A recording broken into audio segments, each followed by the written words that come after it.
got dark all of a sudden. So dark. Listen, I still haven't worked out my lighting either. Now the sun has changed where it is, and well, the earth has changed where it is, and it's reflecting. Can you see how much it reflects in my glass? Oh, I see it in your I'm glasses. gonna have to Yeah. work it out, but oh well. Most people Yeah, listen to our audio, so whatever. that's true. They like our seductive Our voices anyway. Dolce tones. So so aliens. Oh, yeah. I'm Yes, gonna talk it out. listener. Yeah, I Yeah. mentioned while we were interviewing Alex, I mentioned that I had gone down this rabbit hole of extraterrestrial TikTok. And I'm not sure if aliens is a derogatory word or not to To them. who? To, To to aliens? yes, I'm not Shit. sure. Oh, Um, is that a thing? I have no idea. I heard Demi Lovato say that one time. Oh, you Anyway, have, oh my, you have been down a hole, my friend. yes. Holding space for you right now to talk it through. Are you okay with the Yes, I aliens? have. So listen, I've been having a field day because I've been waiting. Let me tell you what happened. Let me tell you about Okay, my alien I'm adventure. ready. So it was uh, before it was like right before TikTok got banned here in the States for 12 hours, however long it Yes. was. Before our Lord and Savior Donald Trump worked Yes. hard with TikTok, I hope you hear fucking the censorship. satire. I hope you hear the sarcasm in Melanie's tone. If they can't hear the sarcasm in my tone, there's no helping them. They're already gone to the other side. Yeah, yeah, they might be aliens. Yeah, before our savior saved TikTok. Um, okay, so this is I don't know how I got on this journey, but this lady popped up onto my feed and she had like this crystal on her forehead and she had like this jewelry Mm. and she can and I'm sorry I don't know the proper terms. I apologize, but she basically can transmit or like the extraterrestrials can transmit into her. Sorry. And so she can like hear what they want to tell her. Mm. And so she was told by whoever, oh, it's called the Galactic Federation. Oh, yeah, I've Okay. heard of that. Yeah, like Star Okay. Trek. Yeah. So she was told like, hey, we're showing up in the Gulf of Mexico on this date. And it was the day after TikTok went banned. Mm. And so people started speculating, oh, well, that's why, is because the government doesn't want us to know about aliens. Mm. And so yeah, so she basically was the extraterrestrials, whatever, the Federation was telling her the ship's gonna come peacefully. Like they just want to be here and like Yeah. emanate joy and comfort No and like tell probing. Some no, people will be no. disappointed. Yeah, well, they might not be part of the Federation, I you see. know. That might be a different A because different there's all different races of of alien. Mm. So Mm. anyway, she said they were coming and I haven't seen them yet and I'm thoroughly disappointed if I'm honest. Honestly, it just sounds like another religion. I have to, sorry if Yeah. that's offensive No. to anyone, but I'm like, it's Yeah. just like they're talking to someone. It's like they're telling them this thing that they didn't tell anyone else because there's this special snowflake that the aliens are watching out Yeah. for this one snowflake. No, it's true because when I was talking to my friend Kelsey G about this, she was like, "Oh, it's like Santa." Because I had been sending her videos, of course, as one does. And she was like, "Oh, well they're saying that only true believers get to see the mothership." And so I was like, "Oh, dang it, I don't believe enough." Well, That's my oh problem. well, I saw that coming. I could probably plot out the other half of the equation that they haven't told us yet. Yeah. It's like and pass us money for Literally, that's the next step. The aliens are taking offerings so that they can yeah. fucking build their dream things so they can be closer to us. And without that, they're not gonna come, Yeah. Aliens love luxury. They Like love they love luxury. They luxury. need Yeah. human money. It's very important to them. Yes. Well, I love that that's So, what you were doing when the end of TikTok was nigh. It yeah. makes me Yeah, the world is imploding. I'm over here researching aliens. nothing feels more right. Yeah, it was honestly like the greatest joy. I was having a great time. Just like, wow, countdown. Like, of course, this is why TikTok is getting banned in the United States. Mhm. Just us So how because did of you aliens. feel for the 30 seconds it was banned? Sorry for laughing. I know it was traumatic Yeah. at the time, but it did Yeah. feel like this big publicity stunt, honestly. Like, Yeah. That's 100% what it was. yeah. And honestly, like when my Adrian, my son came down, he was like, I'm on TikTok again. And I was like, I'm sorry. And it was for the morning for us. And he was like, yeah, my TikTok's back on. And I was like, of course it is. And then honestly, like it kind of just felt like a little cheap and a little dirty to be on there because I was like, Yeah. what a fucking joke. I was like, this is so pathetic. This is such a joke. I was like, I Yeah. don't even want to be on here, but I wanted to know if the aliens came. So I was back on. Still Well, if nothing. they But come, yeah. I'm sure you'll have a special place amongst them for Yeah. your work in spreading the alien message right now. Yeah. Yes. And listeners, if obviously if you know about alien or extraterrestrials or whatever they want to be called, no offense. Yeah. No, And no offense. that's it, eh? And I always leave a little bit of grain open for the unknown. I'm not one of these people who thinks, I think anyone who thinks they know the answers to everything is concerning, a person of Yes. concern for me.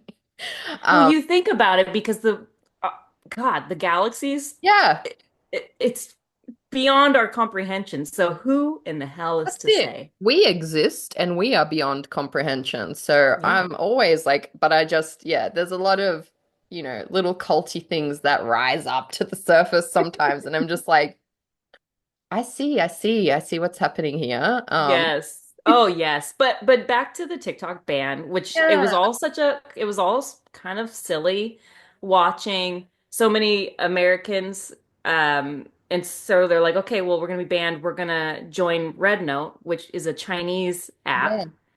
And so that went it was actually rather hilarious just watching the pettiness that is Americans. Mm. That part was really fun to watch. Oh my But God. also like all the when we did come back on too soon. I Yeah. feel like it was too soon for us. We needed a little more time. But we came back on to TikTok Mm. and all of the slander us Americans heard from the Australians and the UK and Canadians, the Us slandering the slander. Americans. Yes, like happy we were Uh, gone.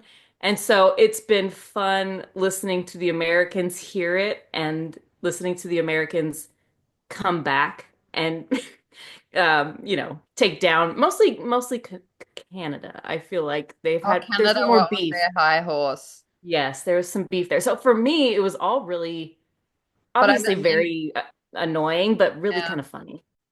It's also not, I guess, in many ways. So I yeah, it's know. I think we're all just feeling a mix of many emotions.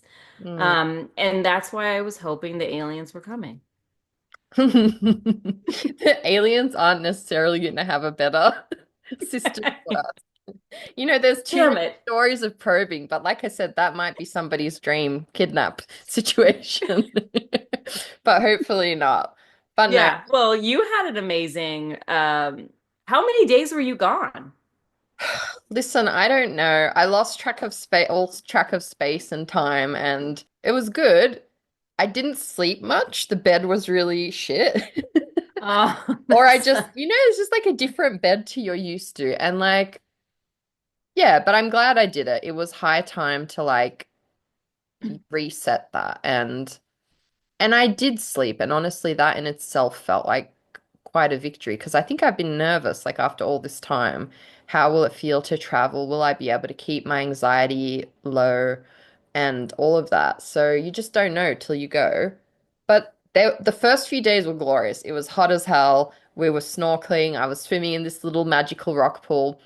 And then it got kind of like dark and cold, but we still did heaps of cool beach walks and saw all these like this Pirates Cove it was called, and which I thought of you there. Thought of you there. I should have done an emu thirst trap. Um, so yeah, but it was good to be home, which is kind of like I didn't feel like that when I was younger. I was always like I felt free and like alive when I would leave the place I'd grown up. So it was kind of cool to feel like a bit homesick and to be like, I can't wait to get home. And I was like, oh, we have picked the right. I was always so afraid that like I would settle and like put down roots somewhere and it wouldn't feel right. And I would Yeah. just want to run and I would always want to just keep running. But it was really cool that like even like a week away and I was just like, oh, to get me back to my little city apartment with my little cafe and like I was really excited to get home. But I think you can't feel like that till you go as well. Hmm. So Hmm. I'm so glad we like pushed to actually, and it was different. Like I didn't touch my phone. That's why when I got back and I was just like seeing my phone blow up with like everything that's happening over there, I was just like, oh my God, I just want to hug you all and yeah, hug Yeah. you all hard and tell you that I love you all and yeah. And Yeah, thank you. Yeah, yeah. I think many of us wish we could put our phones away and just kind of Mm. and I truly believe that sometimes that's the only way to Yeah. survive these like sort of chaotic situations in Yeah. your world is to shut off and take care of yourself first. That's it.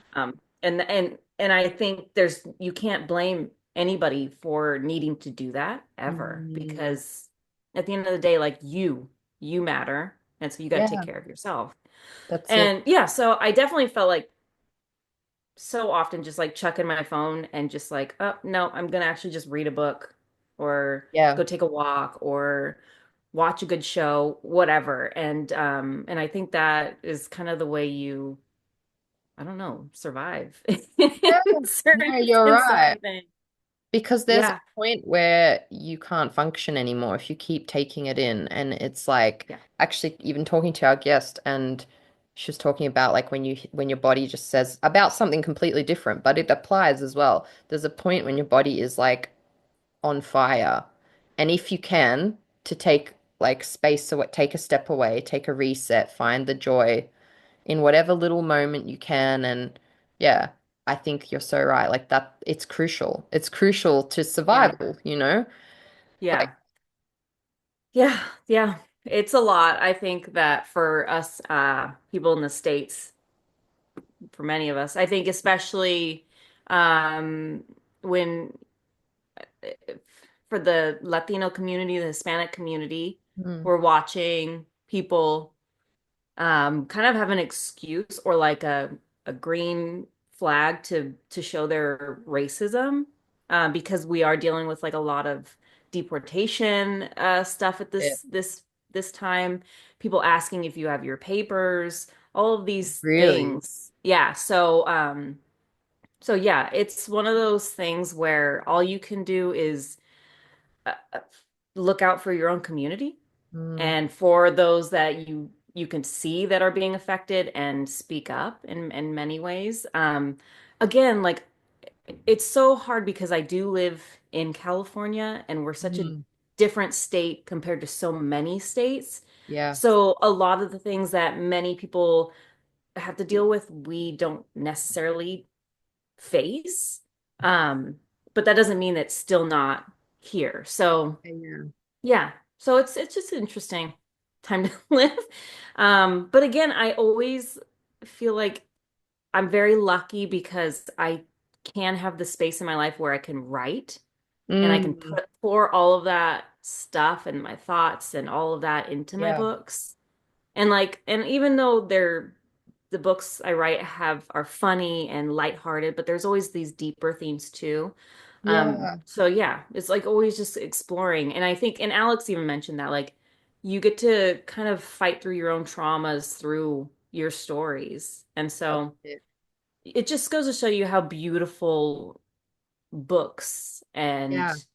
movies and stories really are. They're healing in so many ways. So, I agree. yeah. And I think like we're especially, I don't know, as women or whatever, but like I think we often think like it can't matter.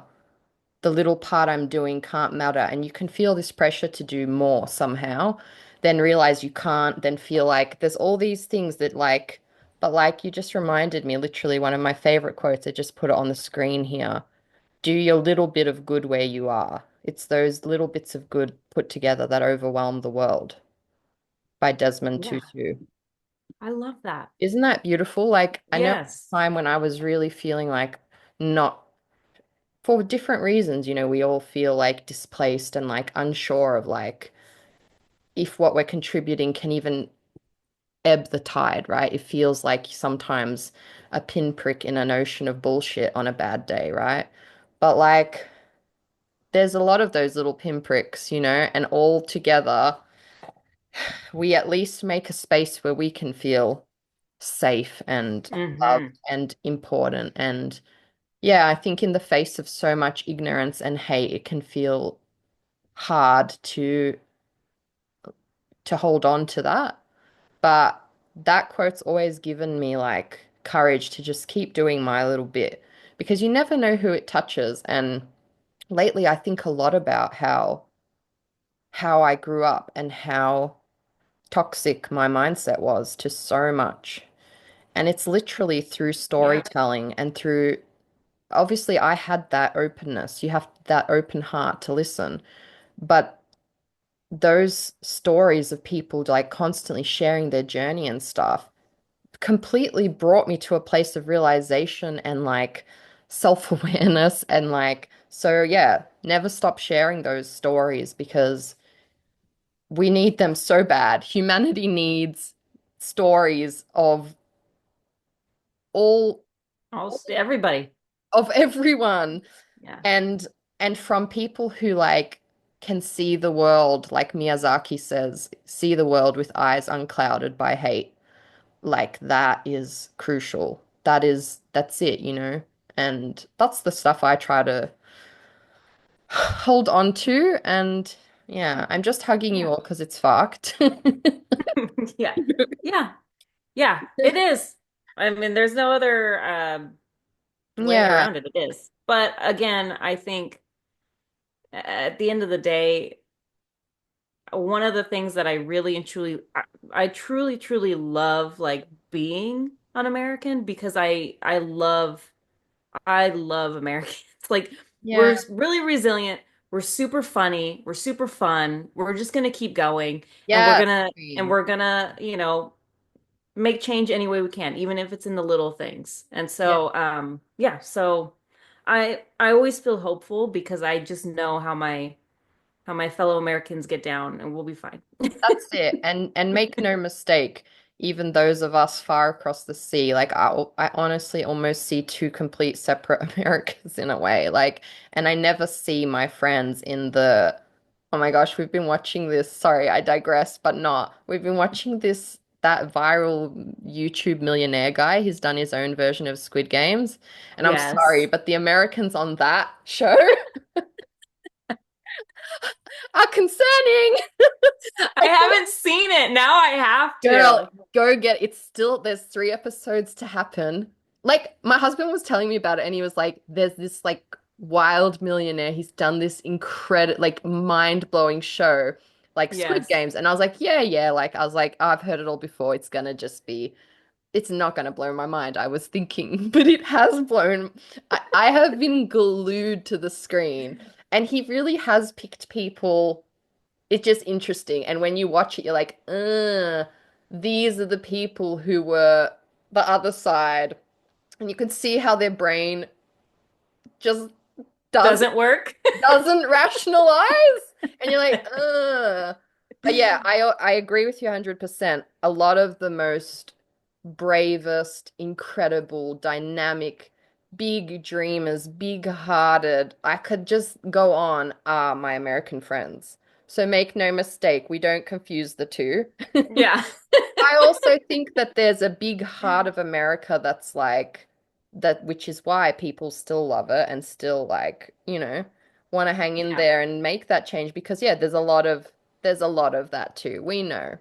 Yes. There's a lot of good. There's a lot of bad. There's just all, it's all here. It's all All here in one spot. Well, dare I ask, have you finished your last revision?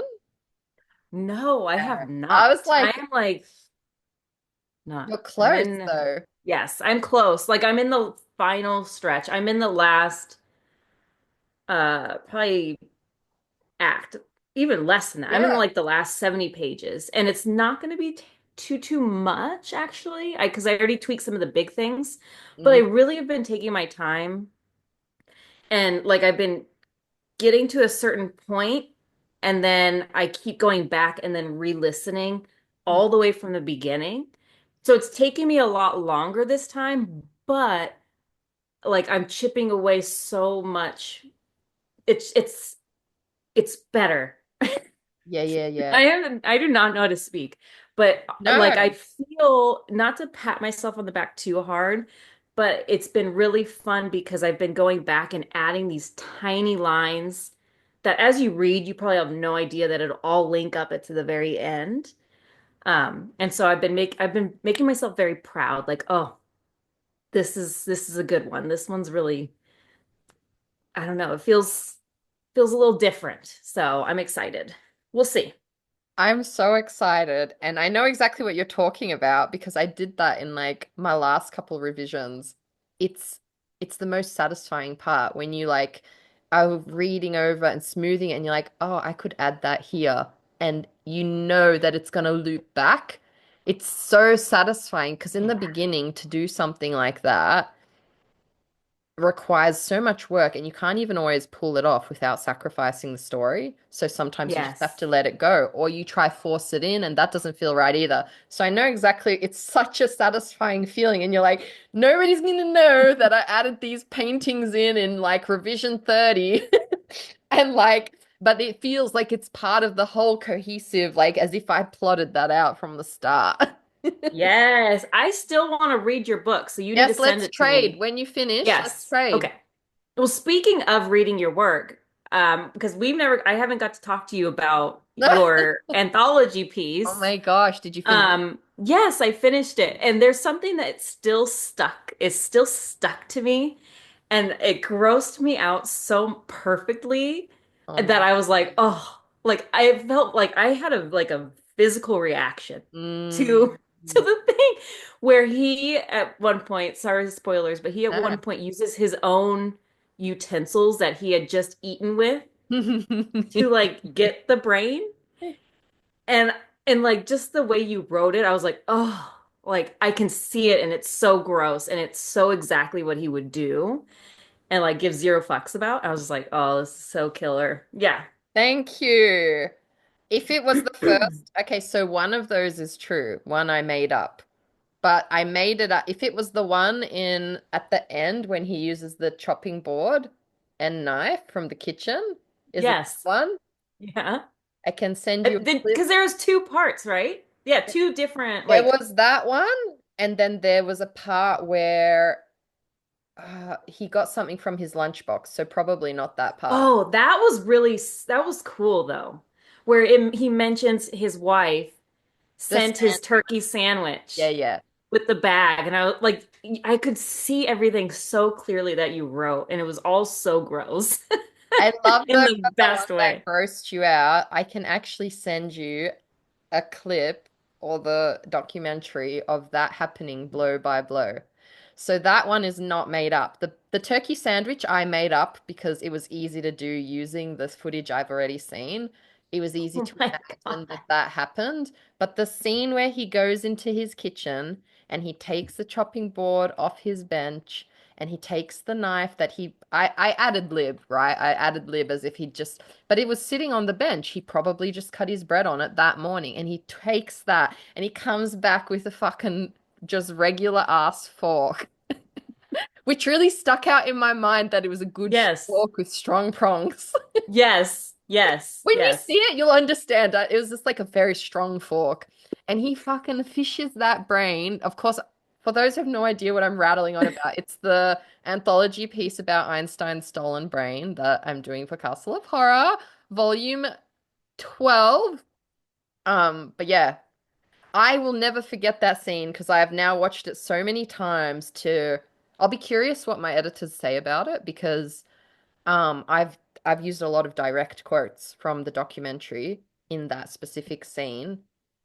That's God. real. That is happened. And it is, that's the thing. And you can understand as well, maybe why I didn't want to sit in writing first person in in the main guy's head. Because some people, when you watch it back, some people kind of defend him. They seem to think he was quite innocent about what he did.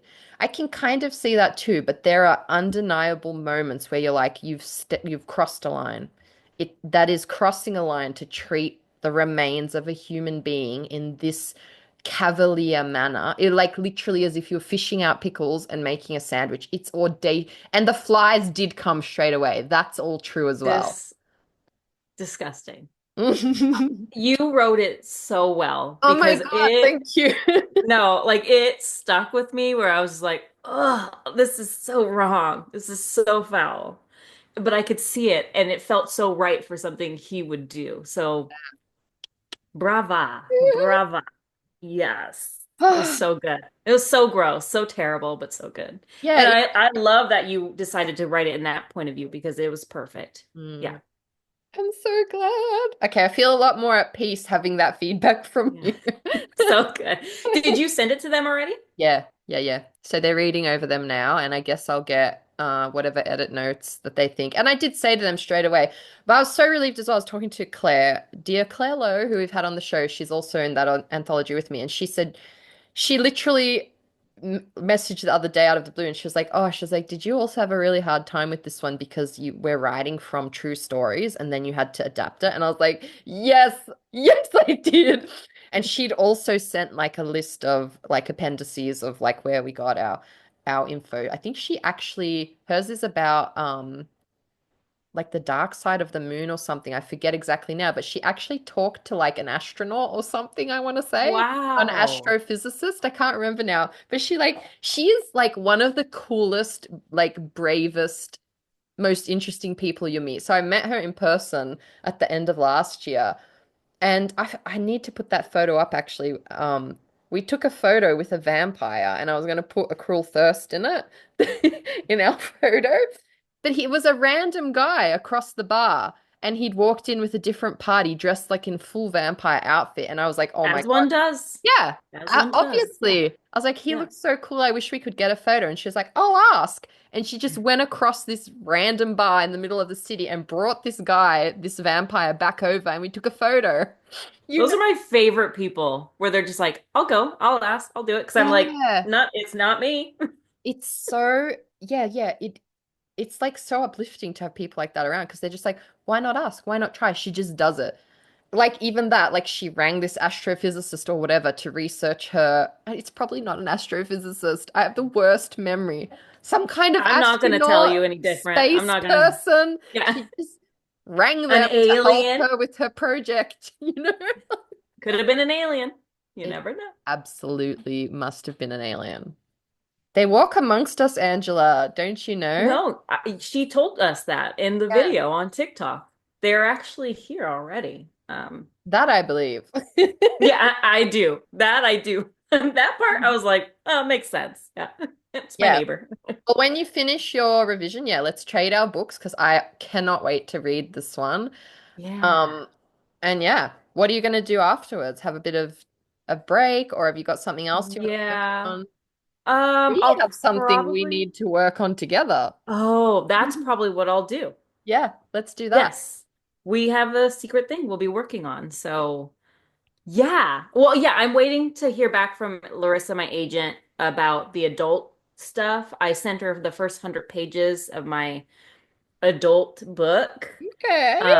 It's like more new adult, I guess. But Yeah. so I sent her that. So I know she's got like chaos of things going on. So I don't expect her to hear back from her until Yeah. probably February or so, which is perfect. Yeah. So Amazing.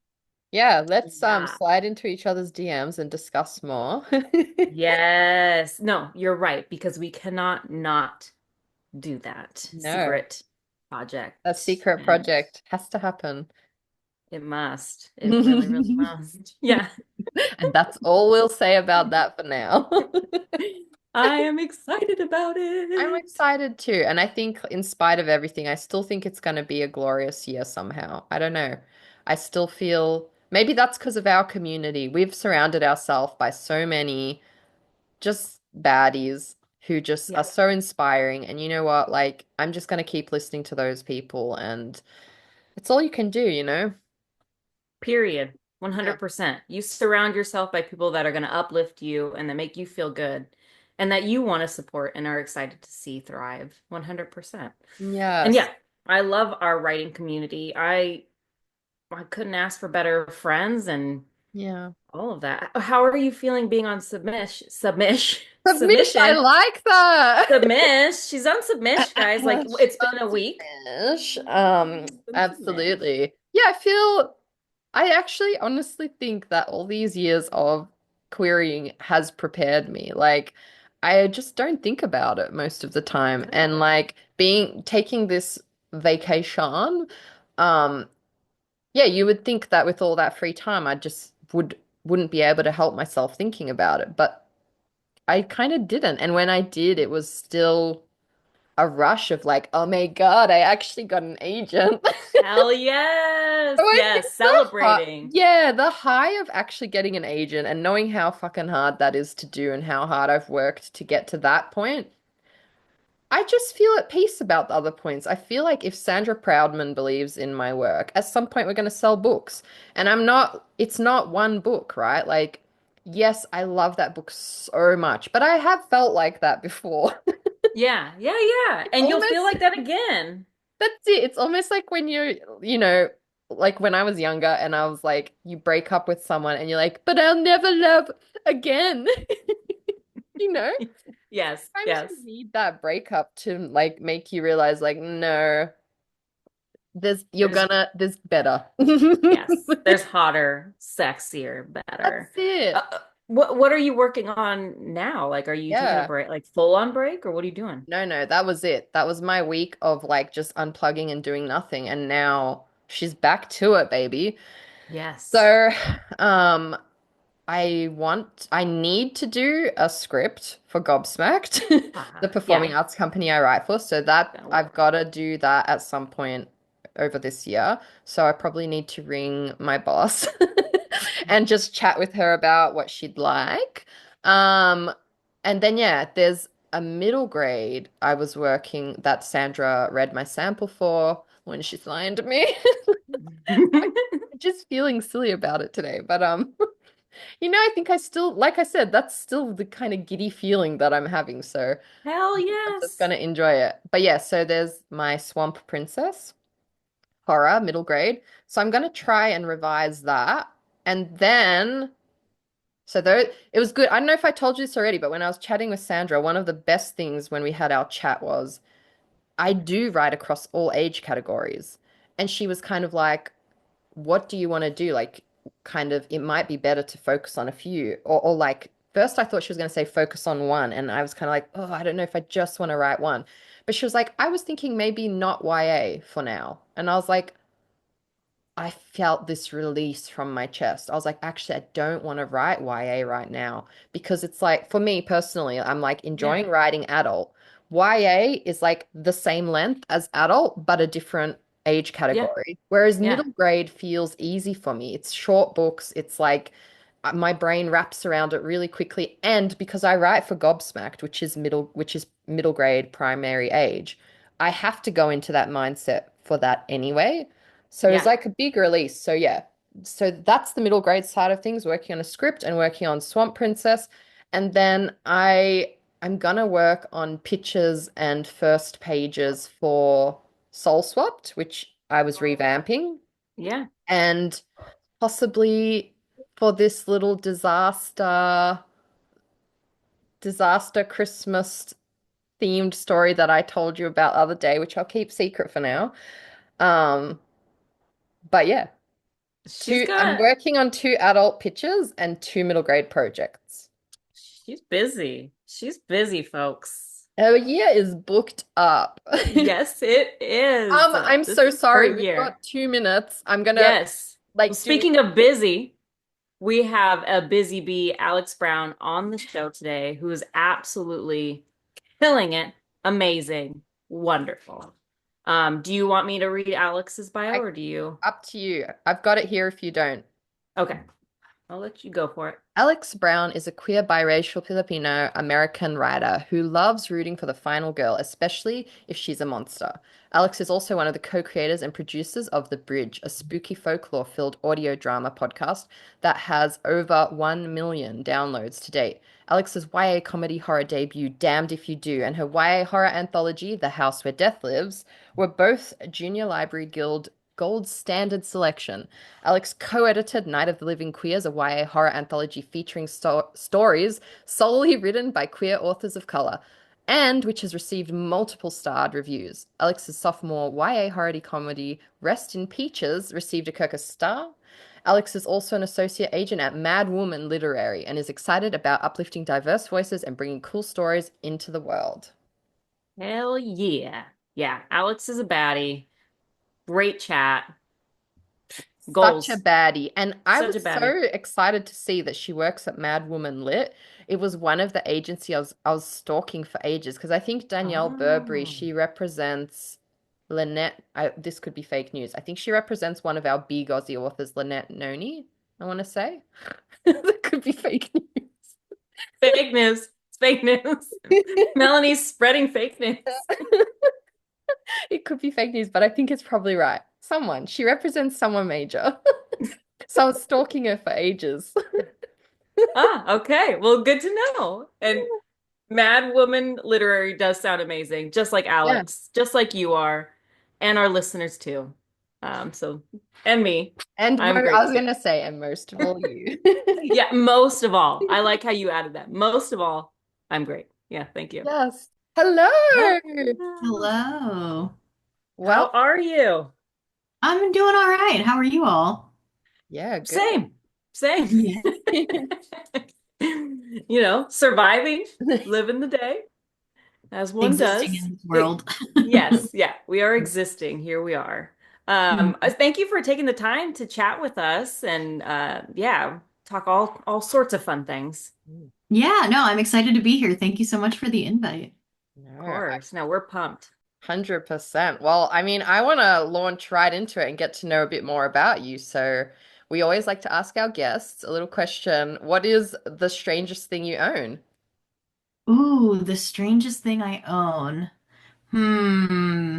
I would say, so I worked on Supernatural for a hot minute, for like the end of the show. And we all got like pieces of the set mailed to us. So I have like a stained glass piece from their like base camp thing. What was it called? The bunker. So I don't know Oh. if that's the strangest thing, but I think probably the coolest thing. I would 100% say the coolest thing. That is so cool. Oh my Right? gosh. Yeah, I am envious. That is super sick. That's super cool. I love it. What is something that you think about way too often? What's your Roman Empire? Oh man. Like just what is in the ocean that we have not found yet. I spend a lot of time like thinking about that. Like, Love this answer because I am obsessed with like ocean life and I fully agree. Like every time I look at Instagram Reels, there's some new creature that they've found that I'm like, mhm. how do you exist? You are so beautiful. I need to know everything. Oh Yes. man, Yeah, as a yeah. kid, I was like obsessed with like the deep sea fishes.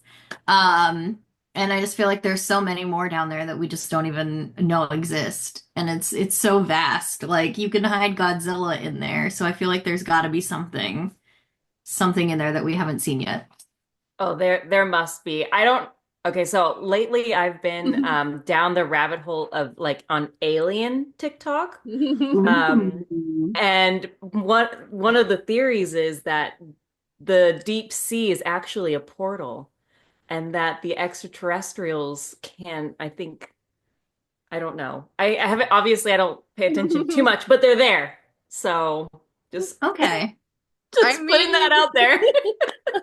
listen, I kind of want to hold you for having gone down that hole and tell you it's going to Yeah. be okay.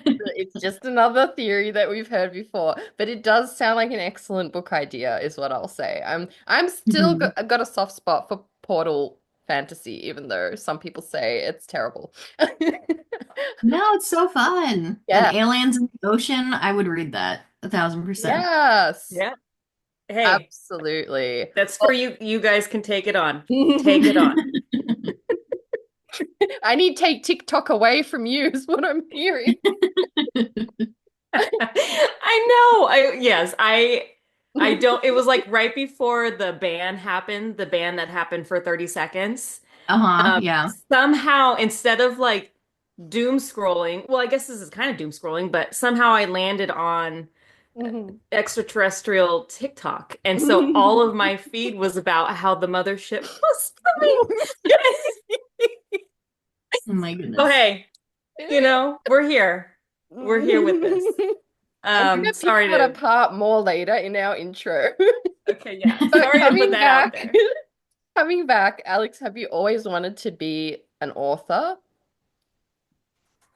That is a good question. I don't know. I think I always like wrote stories like as a kid, but I don't know if my intent as a young one was ever to be like, I want to be published. It was more just like I like telling stories. And I first started to pursue publishing when I was in grad school.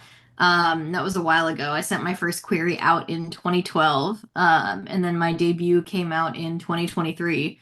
So it was a very long road for me. But ultimately, I think, worth it. And I debuted with the right story. And while it was frustrating at times, I think the things fell into place when they needed to. Mm. Mm. I love that honestly because it feels so right. Like when you know it's the right story that actually came out. It's like you write that first book or the second one, you're feeling like, oh, this is it. But when it's the right one, you feel Mhm. so much better. Like, okay, you know what? Like whatever, however the universe worked it its way, whatever the path was, like we got to this right book. Mhm. Which I think is like it kind of gives you peace of obviously I've been toiling for years, but it was for the right reason.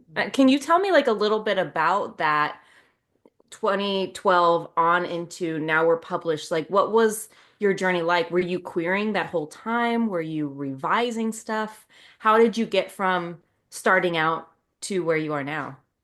Yeah, for sure.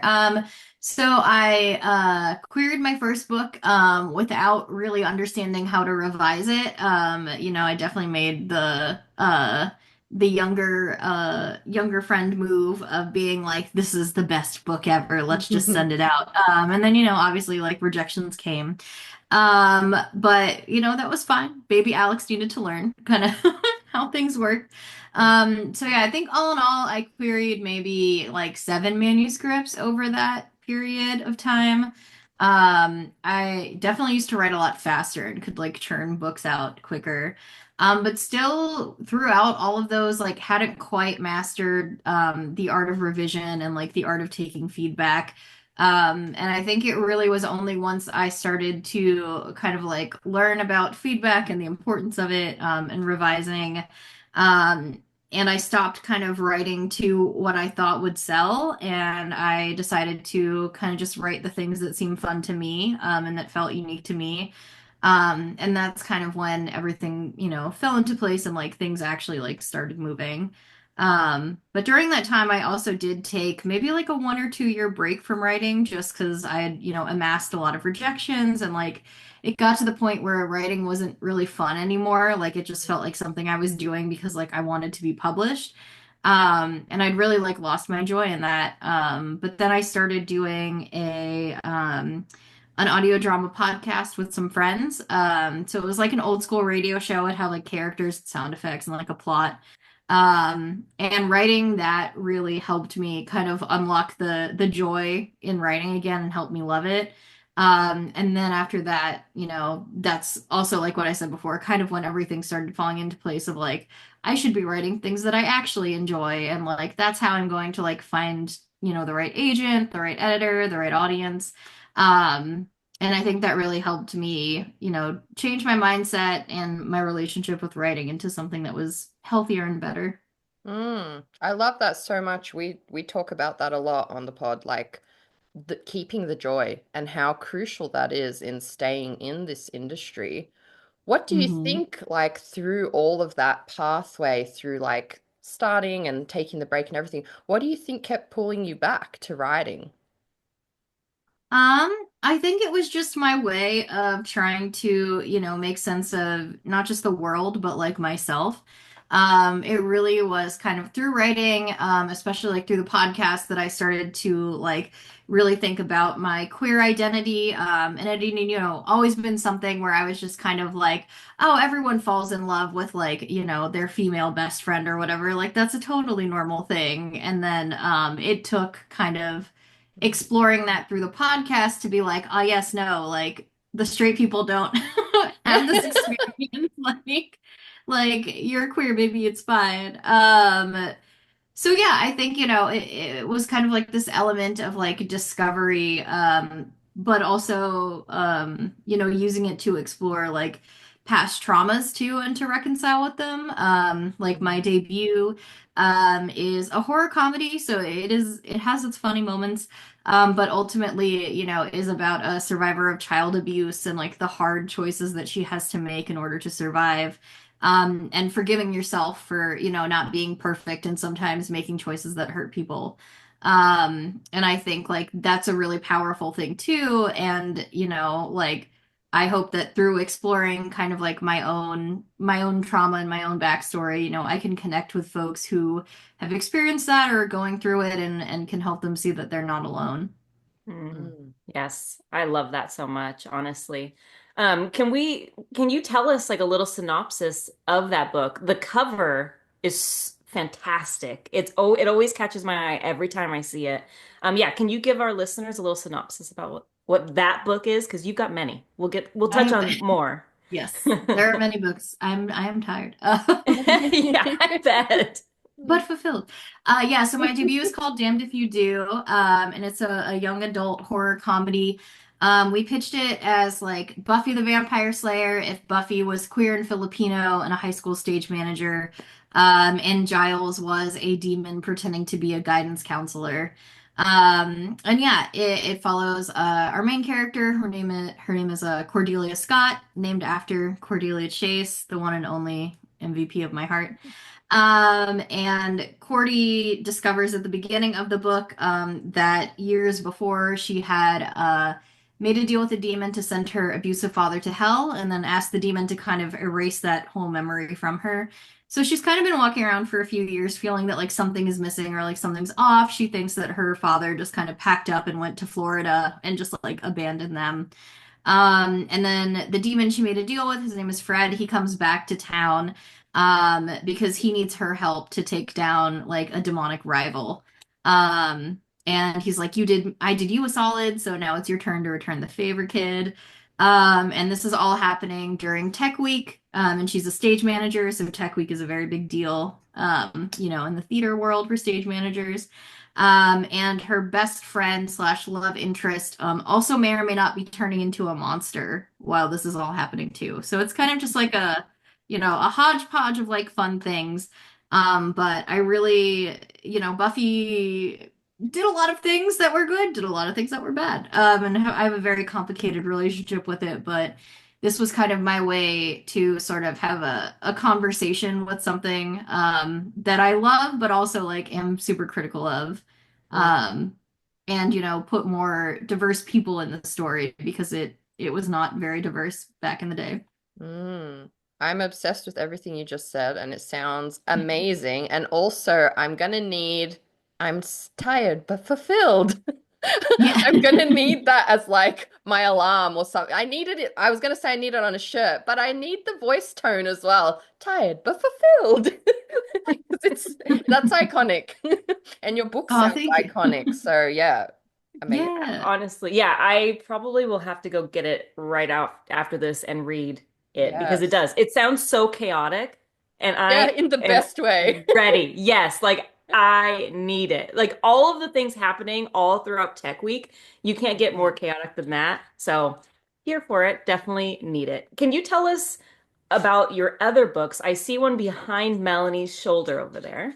Oh yes, I see Yeah, that. Yeah, you yeah. are busy. Da-da-da. It's You've true. been Lots of working. happening. Hmm. So can you tell us a little bit about your other projects? Yeah, for sure. I mean, thankfully, it's been kind of one of those like when it rains, it pours, and like doors have opened now. Which after like 10 years of trying, very, very happy and grateful. But yeah, the one over there, The House Where Death Lives, is a haunted house anthology.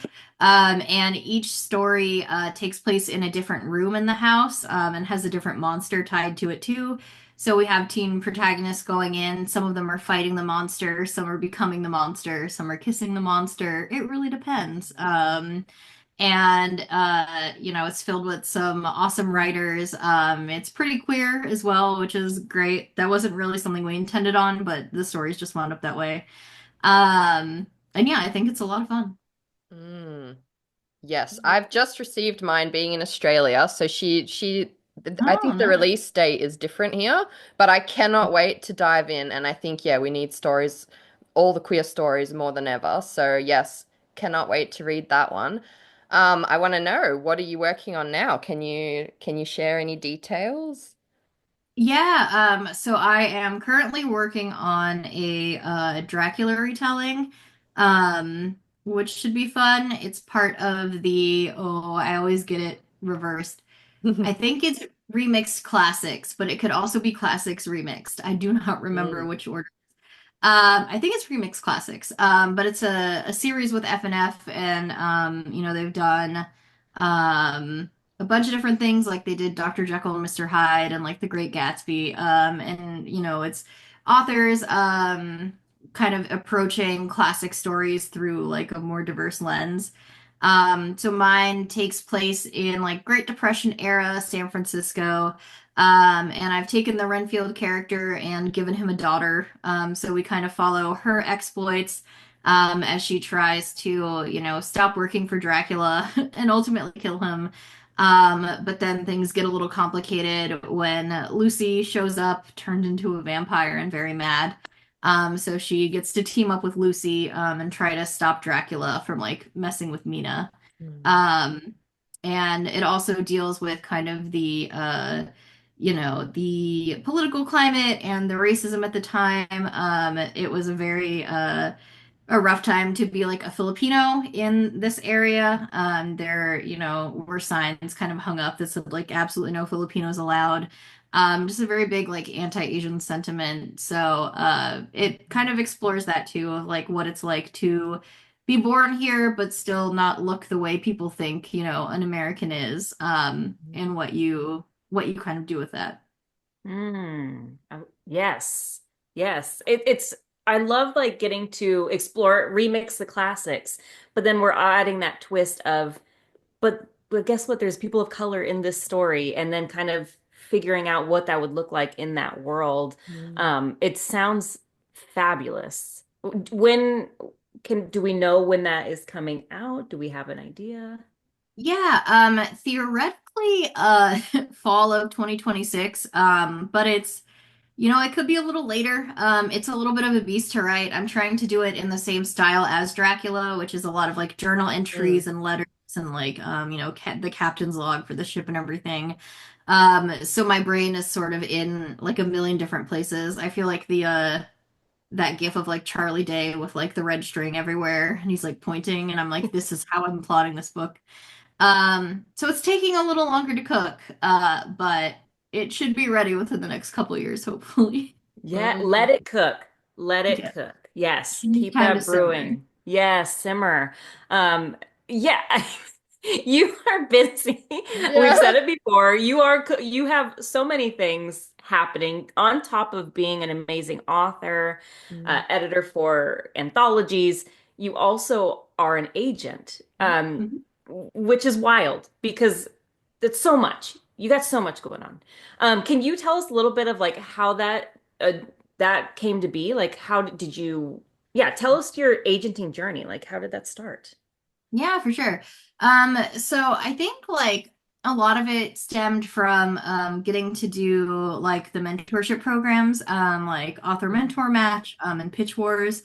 And I really loved like working with writers to kind of figure out like the best version of their story, and helping them like approach querying and everything like that. Um, and I'd been thinking about potentially becoming an agent for a while and had like applied to a bunch of different things, but nothing had quite panned out yet. And then I was speaking with a friend who's also a writer and an agent, and she was just like, sometimes like you can just like cold email folks and see if they like need help or are looking for someone, and it could work out. So I was like, all right. Mm, And I had only heard good things about Danielle Burby at Madwoman. I had, friends who were represented by her, friends who had like talked to her through like agent offers and everything. And just thought she was super cool. So I emailed her out of the blue and was just like, hey, here's who I am, here's what I've done. Like, if you need an assistant, like I would love to like learn from you. mm, And it wound up being the right person at the right time because she was looking to add another agent to Madwoman. And we interviewed and hit it off. We have like very similar, or the same basically, philosophy on like agents, and their relationships with writers. And what it truly means to like be an advocate like for writers. And yeah, I could not have asked for, a better place to land. Like she's amazing. Chelsea Hensley just joined us from another agency. And they've both just been like amazing mentors for me. Like I obviously knew like publishing things from the writer side, but learning it on the agent side is a bit different. And I'm hoping in a few years I'll be able to agent and write full time. That's like the ultimate goal, is to drop the day job out of that and like just for better or worse be dedicated to publishing. mm. Um, and yeah, hopefully, we'll be able to make that happen. But yeah, can only say amazing things about Danielle and Chelsea. They're truly the best. I love this story so much, and I just love the kind of like courage and bravery to like actually do pick up that phone and call it, because you never know like what's waiting on the other end. And in this case, it led you right to where like you were kind of meant to be working right now. So it's so Mhm. cool to hear those stories. I love it so much. Um, are you open to queries? Are you looking at stuff now? And if so, what are you interested in representing? Yeah, so I actually just had to close because I was getting I have a lot of queries. I had over 1,000 when I closed. I'm Wow. like getting down to I think I have like 800 something now that I haven't read. Mm, Uh, it is a lot, and I appreciate everybody who has sent me a query. But it also, takes a bit of time to kind of go through everything. But when I reopen, I definitely am on a pretty big like horror kick, especially like adult horror, especially adult horror written by like underrepresented groups. Would really love to see that. Anything that can comp to Resident Evil 7, which is my favorite Resident Evil game. The vibes, immaculate. Um, but really, anything. I also love humor, and just really fun characters that you can't help but root for, or sometimes root against. Um, yeah, really, again, also anything that plays with any existing horror tropes and does it in like a fun way, or just tropes in general. mm, Also a fan of that. Yeah. Oh man. Yes. Having 800 emails waiting.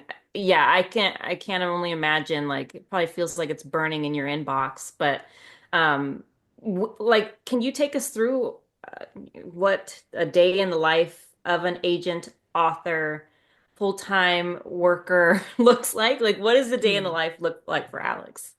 Yeah, so I am trying to get into this habit of like writing in the morning, like waking up a little earlier and writing.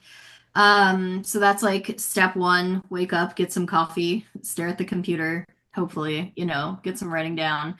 And then since I'm on the West Coast and publishing is like on the East Coast, usually I have a couple of like emails waiting for me, like on the publishing side, from like editors about books on submission, or, just folks responding to random things. So I have a little bit of agent admin time, mm, and then I'm able to like start my day job. And then kind of throughout the day, I'm just alternating, with whatever sort of like needs my attention, like where I need to go. When I look at queries, I like to just dedicate at least like an hour or so to kind of like sit down and go through. We use Query Manager, which is super helpful. Mm. Love Query Manager. So I'm able to, start like going through them, and I like to look at the pitch first. And then usually I read like the first couple lines of the pitch and then I jump down to see like what the writing is like.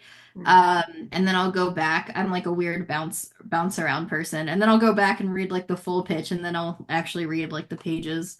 Um, so I do, like to dedicate time to like each query because like it's somebody sending you like so Mm. much of their time and effort, which also takes a little while to like get through and respond to everybody. And then yeah, usually like the weekends, I'll read client work and like fulls and everything like that too. And at night after like work is done, that's also usually Mm. when I dedicate time for like client work. Wow. It's a Yeah. lot. How do you feel like you manage, how do you balance it all? What do you do Um, for self-care in amidst it? Yeah, I think after a certain point where my brain is just like, you can't do this anymore, Yeah. then I've gotten really good at like listening to like my body and being like, you are correct, like it's time for a break. So then I'll just kind of like, hang out with my partner, like eat dinner, Mm. like to watch reality TV sometimes to just like shut my brain off. We just marathon through like the most recent season of Too Hot to Handle, and I was like, this is great. Like, I don't have to think about this at all. Yeah. Uh, we're I on like love a big, that. Yeah. yeah, we're doing like the Traders right now, so like that one's been fun to watch Mm. too. And I've also gotten into like video games a lot lately. Like that's been really fun because I'm still keeping my brain engaged, but not like actively trying to write a story. Mm. Um, and then occasionally I'll like play D&D or like other games like that too, where it's like, I'm still part of a story, but it's not all on me to like tell it on my own. Like you get to tell it with friends. And I think Mm. that keeps it fun too. Hmm. Yes, I'm obsessed with your Yeah. answer because I honestly think that's some of the most important information you can share with someone because you're so right. If you actually listen to your body, it will tell you when it's enough. And it's a different point for everyone at different points of their life. So thank you Mhm. for sharing that with us because yeah, it's such a valuable nugget to just listen to your body and it will tell you when you need to just switch off and how to refill the cup. The body's very loud if you listen to all its cues. That's true. Mhm. Yeah, it Yeah. just stops. The Yeah. brain just stops. It's like you're done. Yeah. And you're Go like, watch okay. reality TV. You're done. Go watch we just finished Love Island Australia. We just finished that one. That's a good one. Ooh. It's a good Okay. one. Yeah, Adding no, it it's to the fun. list. Yeah. Well, I wanted to touch back because you mentioned, you learned a lot about revisions when you were in your querying and writing, beginning writing journey. And now that you're also an agent and you're handing out notes and edit letters and revisions, Mm. um, do you find that like since you've been on both sides, it's sort of easier for you to give the feedback? And do you have advice for writers when they are getting that feedback and how to tackle revisions? Because it could be really scary when you get that first edit letter from your agent. Yeah. Mhm. And then you're like, oh no, Yeah, everything. like you hate me. Yeah, like no. Yeah, I mean, I think like for me, I think being in the mentoring programs and having been mentored and then acted as a mentor like definitely helped out a lot for how I like approach things. And I think my short stint in TV also helped because I got to see how my boss gave notes and then also how like the studios gave notes and how different people approach stories. So when I approach like giving an edit letter and doing revisions, like I talk to my clients a lot about like what their vision is of the story. What things they're like, this needs to stay in. If there are things that I'm like, I don't know if we need this. Sometimes they're like, yes, we can get rid of that, or like, what if we changed it to this thing? Or they're like, no, you're wrong. We need this thing in there. And that's totally fine too. So for me, it's always kind of like a collaboration and a continuing conversation, to again just try to make the story like in the best way possible. Um, and I think like in terms of giving the feedback, I always start with like the things that I love about the book, just so you're not sending like change all these things and it doesn't feel like, I hate it or anything like that. It's like no. And then I kind of go through my edit letter like point by point, and I talk about it with my clients so that we're all on the same page and can engage in those conversations, to try to figure out like if there is a note that I give that they don't agree with, like I'll be like, well, this is the reason I said it, like how can we still Mm, adjust it and keep this thing that you want, but still maybe honor the note. And I think just making sure that, like my clients know that like I'm on their team, and like we're just trying to get the book in the best shape so that we minimize the amount of like reasons an editor could say no. Like we want to try Mm. to take all those reasons away so that they say yes. mm, Um and I think that helps out a lot. Yeah, that's mm. a good mindset to have. Is just like, yeah, we're trying to get this beautified and ready. So they can't say no. So they're gonna say yes real quick. Yeah, Yes. I love that. Yeah. Do you have any advice for your authors about how they tackle it? Like, for me, I know I personally have to do like the big picture stuff first whenever I get my edit letter, and then I go back and worm out all the little stuff. But do you have Mhm. any specific tips that you give? Yeah, I think like for me, that's also how I approach revision, like with myself and, with my clients or like my mentees back in the day. Is like the edit letter is like for kind of all the like big picture things and like, fixing up the arcs and like adjusting the plot and like doing all of that. And then once we get all the big things out, that's when we can jump kind of into like the line edits and do the smaller stages. And I mean, it's very similar to how like editors like it, the houses will also edit. And I think that just kind of like helps things because you can't really, for me at least, the way my brain works, you can't start adjusting all of the small things until the bigger part of it is in place. Yeah. So it feels like, like carving a statue or something, right? Like you have to get kind of the general shape of it before you can like put the face in there and like do all the clothes and like all the stuff. So that's kind of how I like to see it and explain it. I love That's that. good. So, yeah, it makes it easy to picture. And I think as well, like you said, a lot of times it isn't personal, this feedback, but it can be so intense, especially early in the game when you first get that. Like, I remember my Pitch Wars letter, and I was just like, ah, like, what do I do with this? And like, it takes time to realize that those comments aren't personal, that it's like trying to Mhm. refine it to the best piece. So, yes, we need all Yeah. that advice. And yeah, I wanted to ask, what's the hardest part for you about being an agent? Oh man. I think the hardest part for me is uh when editors don't like love the books that I'm sending out as much as I do. And I mean that's we get passes, agents get passes, Mm, writers get passes when they're querying. Editors get passes like during submission and everything like that. But you see how much like effort and like love your client puts into it, and then you're also like, I love this and I think this book is fantastic. And then whether it's, the editor that you send it to, or the editor loves it and takes it to their team, and then the team is like, I don't think we can do anything with this. Like, mm, it's just kind of like getting those rejections. That's like the worst part because you're like, this is a fantastic book. Like, this absolutely needs to get published. But as you both know, like it's like such a luck game. Like you really have to like it's like threading a needle, but the needle is like inside of a haystack and you're like sitting in the haystack trying to find it while you thread it. Like mm, it's very complicated, and a lot of it is just finding the right person at the right time.